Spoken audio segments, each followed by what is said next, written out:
into it.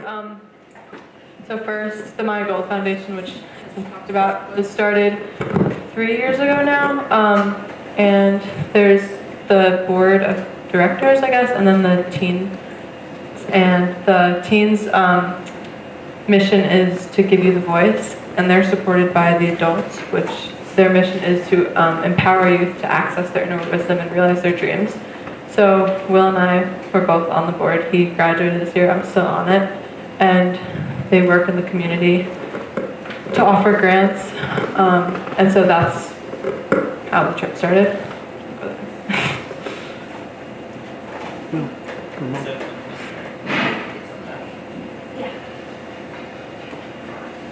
So the Heart of Gold Adventures is the trip to Nepal that we went on this year and last year. This is our second year. And so that's what we're gonna talk about. So we have a quick video to show you. It's mostly about the trek, but it also has some footage from Kathmandu.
Good.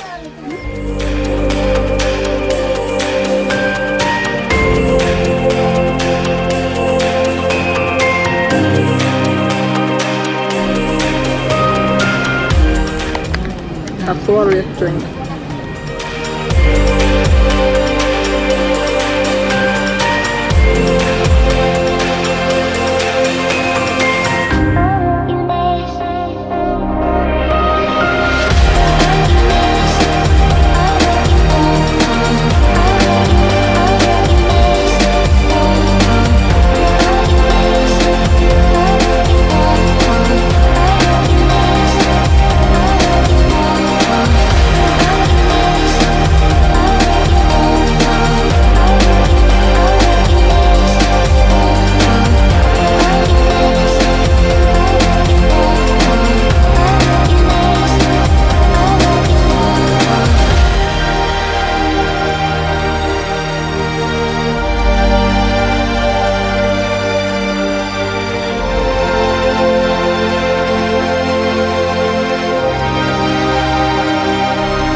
5 days.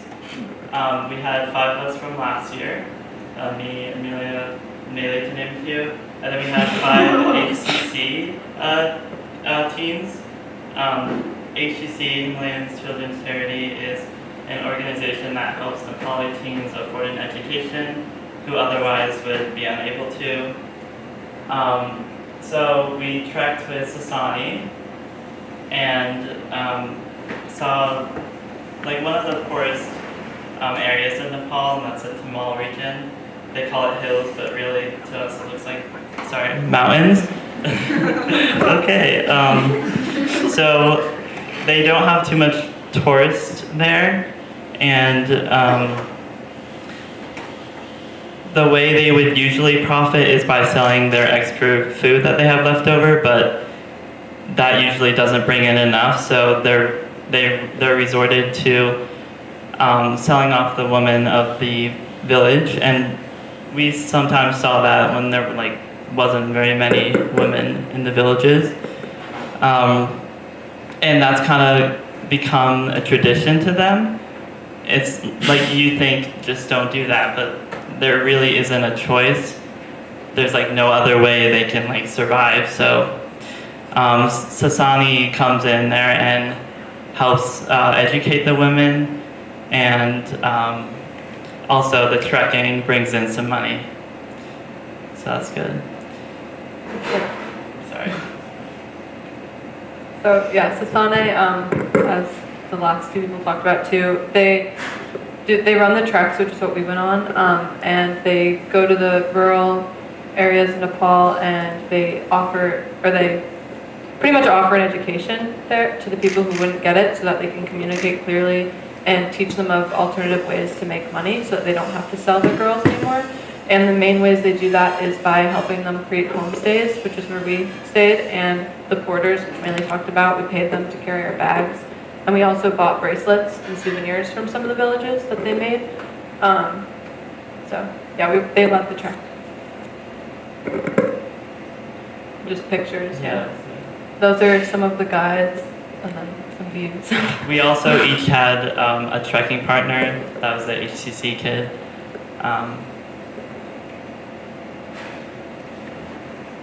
That's from that's from one of the villages. So most of the time we would eat dinner and breakfast at the villages that we slept at that night sometime, and then we would eat lunch at a village halfway during the day. Their traditional meal there is dal bhat, which is rice and curry, and then a cornmeal type of thing, I think, very dense. And then usually a meat option. And the water wasn't really safe for us to drink, and we were definitely overcautious about it, but we used iodine tablets, which took about 40 minutes to purify our water bottles, and then also this is a sterilizing pen that we would double up on sometimes. Yeah, we realized after a couple days though that it wasn't working. So. But yeah. And then this is a picture of one of the breakfasts. It was always usually savory food, but Sasane brought some comfort things for us, like peanut butter and Nutella and honey, so that we could have it at breakfast. But yeah, it was really good. Okay, these are 2 villages that we stayed at. I think they're both from the first night. So we were usually paired up with our HCC partner, and the rooms usually had 2 beds, twin size. And the thing I can relate it to best that you guys would understand is like a cabin when you go camping. It's very minimal. There's not an outhouse, but their version of a bathroom, which there is a picture of coming up. And usually, which I found interesting, was the homestay buildings in most of the villages were bigger than the villagers' houses. They were definitely catering to tourists coming through. And every village varied for sure. Yeah. So this is one of the rooms, 2 beds, a window, and then this is the night. Will explain it, but we all ended up in the same 2 rooms. And some of us had to share beds because we thought that we were going to be able to make it further, but weren't able to. So. Yeah, so on the last night, we actually were hit by a pretty intense storm. we got to the last village like roughly like before it started, but when it came down, there was like no getting out of there. There was like mudslides, and we had a tin roof, and it was so loud that like it just hurt your ears so pretty much.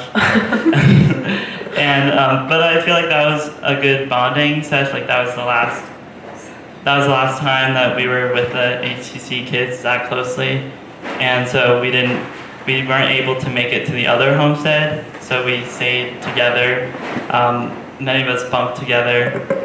And it was just cool because, I mean, this trip too, but last year, because we didn't go on the trek, we're in the hotels the whole time and in very organized, days. So it was really cool to have that experience of just being like, all right, it's raining, we don't know when we're gonna eat dinner, we're all gonna stay in here, wait it out, and that was really cool. So I think that's, this is not important. So that's what the bathrooms were like. There's no electricity, so we would go with our head lamps, and then to flush, it was like a pitcher of water that you would pour in, and then, go ahead. Here you can't really see too well, but it's a huge ass spider. That was all around us basically all the time. Yeah, that's what the walls of the homestays usually look like. Yeah, so. And then that's Amelia, what their shower was and where they washed their clothes and drank water from. Is it cold, right? Yeah. One thing I'd like to point out is I went last year, of course, I already said that, but last year we stayed in hotels the whole time, and we weren't really experiencing even close to how most Nepali people live. So this year when we stayed in the homestays, it was still like much nicer maybe, but 40% of Nepali people live in the hills and not like the city, which is very different, and it's not as touristy, and I think just an incredible experience. Yeah, it was definitely cool to have. I hope that everyone gets to experience it at some point, because it's like to be really firsthand on what they experience and see that the villages don't have a lot of girls and all this stuff is really, it's impactful, for sure. Any questions or comments? So start with a compliment. The video that you guys did, remember, is that you, Will? Yeah. Spectacular, great eye, really captured it both emotionally and with the music. So I commend that. Thank you. That probably took longer to edit than the actual track. That's great. And the second one is, in fact, a question, but you touched upon it. Nepal is a very diverse, as it relates to Kathmandu and the hills. And if you could share a little bit more of the experience between last year and this year, and elaborate on the people that you met and how that was received, both in terms of the city versus the hills. It was a 5-hour Jeep ride to get to the trek, and I did not think it could look that different in that ride. It was amazing to see. The views completely changed. The pollution wasn't there as much because it wasn't the city. The people were so excited to see like outsiders taking their time to come. It was just like, of course the city's accepting too, but it was like, felt like community, which was really cool. Yeah, and also just to point out, they didn't speak English like the rest of Nepal. So that was like, we found other ways to communicate, I'd say. Yeah.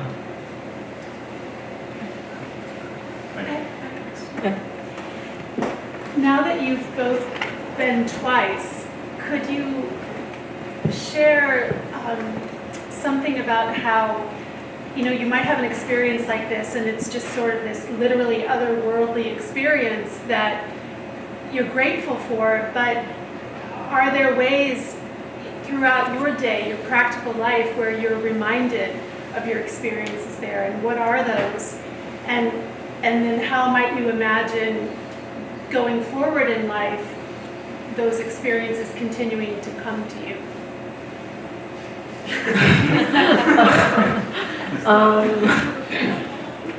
This is like a small example, but like I bought spices and I'll smell the spices and they'll make me think of the stupa because it's such a clear smell, and like the little prayer wheels that I brought home. It also seeing pictures, it reminds me how much I have because it's really easy to take it for granted. And they don't have a lot, but they're also really happy most of the time. So Yeah, I'd say it's probably changed the way I think about most things, and just trying to practice gratefulness and taking advantage of all the opportunities we have here. And then going forward? Yep. Going forward, That was a question mark. With the opportunities.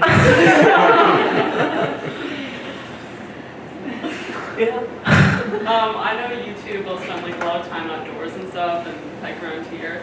I was wondering, like, since like I love to hike too, and like how was hiking or trekking different there? Like, did you notice it was more difficult to breathe, or just like more experiences? pollution wasn't Yeah. bad, so it was just, I mean, normal, like getting out of breath. But it Yeah. wasn't fun to drink water because it didn't taste good with the tablets. So that was like made it harder sometimes. But everyone was at different levels. It was just like normal hiking. We had walking sticks too. I mean, we weren't really out of breath. The elevation wasn't high, I don't think. Well, I mean, Well, like, that wasn't like affecting it, but you think like hiking in the Himalayas, Right, like, that's what I was yeah, wondering. exactly. But it wasn't really like that. It was kind of just hiking here, but like huge mountains or hills.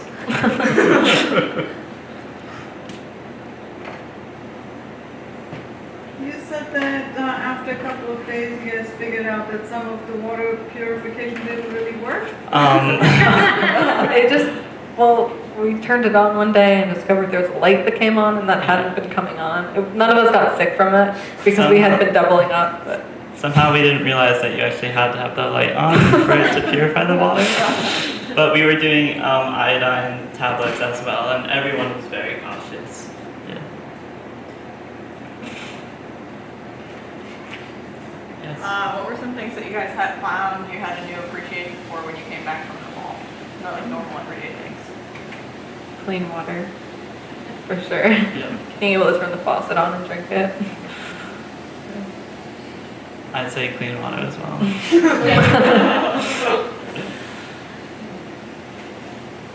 I remember coming back, I went on the trip too. I remember having a talk with you guys, I was the trip nurse, about not opening your mouth under the faucet while you're showering. And I remember several people coming back to me and being like, I didn't even realize I opened my mouth under the faucet while showering. Like coming home, and I think about that like every time I take a shower now. Also, just like not having to be alert all the time. I got ringworm last year, so I was very, very cautious this year not to touch any animals or anything like that. But like here, you can just stop on the street, like, hey, can I pet your dog? And I was like, fine. So.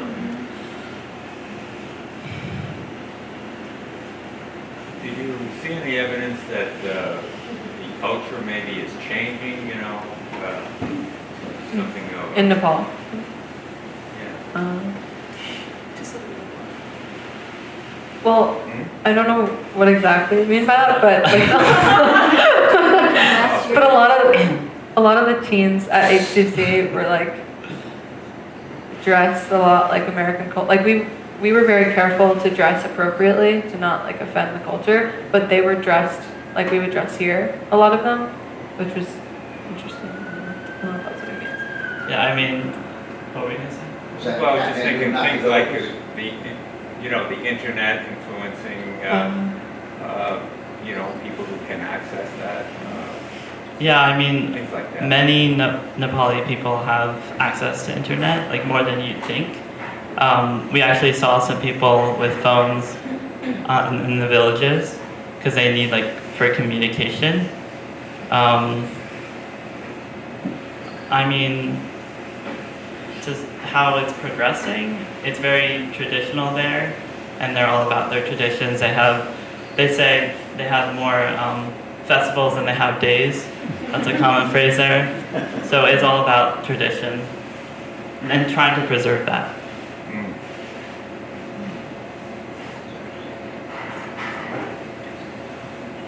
regarding being on the truck, and I guess part of it was to have an awareness of sex trafficking, right? To have some awareness of that. How did, I can see before you went maybe thinking everything around it is just bad or evil, or everyone who's involved is doing something wrong. But I'm hearing from a lot of you tonight that you've got an understanding about the Nepali people and their part in it and where that comes from. So what does that leave you with now when you come home? What's the answer? You know, what do you think is the way forward with this issue? What's the number one thing, you know, that has to happen to decrease its incidence? Supporting organizations like Sasani, because they're doing great work, and I guess just like sending money to them, and also raising awareness and educating, that always helps. I know that the Nepali HCC teams that went with you all, it was a gift that was brought to them through our support, or your all support of going on the trek. And I'm just curious what you witnessed them experience on the trek that stood out to them. Maybe it's something that they mentioned, having the opportunity to go on that trek. I mean, obviously it was a very different experience for them because they could communicate more than we could. I mean, they're very used to the area. They've gone on like harder treks, but I think they were excited to trek along us and get to know us. That's probably something that they haven't really experienced as much before.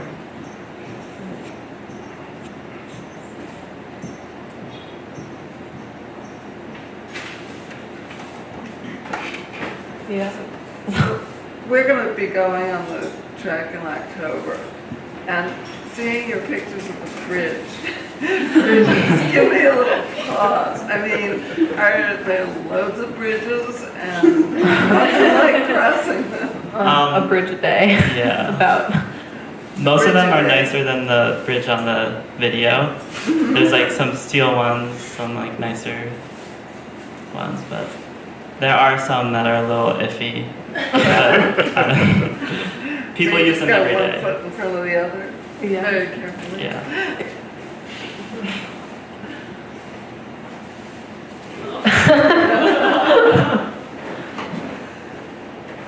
Is there anything that struck you as being very creative, or, you know, that they, working with what they have, you know, that you might have struck you with, wow, that's pretty cool? I guess the bracelets they made and the headbands that they sold that a lot of us bought. I don't know where they got the supplies for that, but they were very well done, and we watched them making the bracelets, and it was just, I don't know, it's really beautiful, and it was all handmade, which is Actually, if you saw the video or the picture.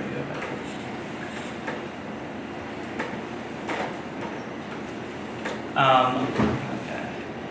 On there, the tap, there's like a cloth hanging down.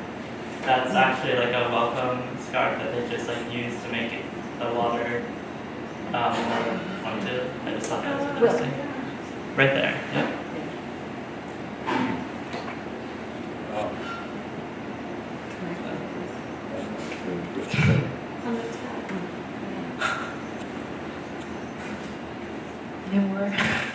It's very resourceful. It's okay. It's all right.